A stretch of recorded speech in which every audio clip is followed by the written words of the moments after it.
வணக்கம். இன்னைக்கு கீதா சமையலறையில் நம்ம பார்க்க போகிறது டேஸ்டான எள்ளு துவையல் எப்படி பண்ணலான்னு தான். நான் அதுக்கு அரை கப் எள்ளு எடுத்திருக்கேன். எள்ளை மீடியம் ஃப்ளேமில் வறுத்துக்கோங்க. ஹை ஃப்ளேமில் வச்சு வறுத்திங்கன்னா எள்ளு கருகிரும், அப்போ டேஸ்ட் வேறு மாதிரி மாறிடும். ஸோ அதனால் மீடியம் ஃப்ளேமில் வச்சு இந்த மாதிரி நல்லா பொரியிற வரைக்கும் வறுத்துக்கோங்க. இப்போ நல்லா பொரிஞ்சிருச்சு. ஸ்டவ் ஆஃப் பண்ணிவிட்டு இதை ஆற வச்சிடலாம். அடுத்து அதே பேனில் கொஞ்சம் எண்ணெய் ஊற்றி 3 பல் பூண்டு சேர்த்துக்கோங்க. அடுத்து 8 வத்தல், புளி லெமன் சைஸில் எடுத்திருக்கேன்.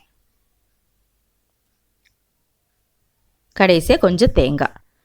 ஸோ துவையலுக்கு எப்பயுமே புளிப்பு காரம் ஜாஸ்தியாக இருந்தால் நல்லாயிருக்கும். அதனால தான் நான் 8 மிளகாய் சேர்த்துருக்கேன். உங்களுக்கு காரம் கொஞ்சம் கம்மியாக வேணும் அப்படின்னா வத்தல் கொஞ்சம் கம்மி பண்ணிக்கோங்க.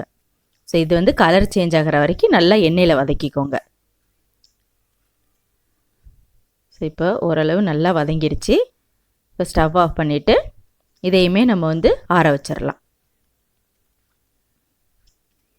அடுத்து ஒரு மிக்ஸி ஜாரில் வறுத்த எள்,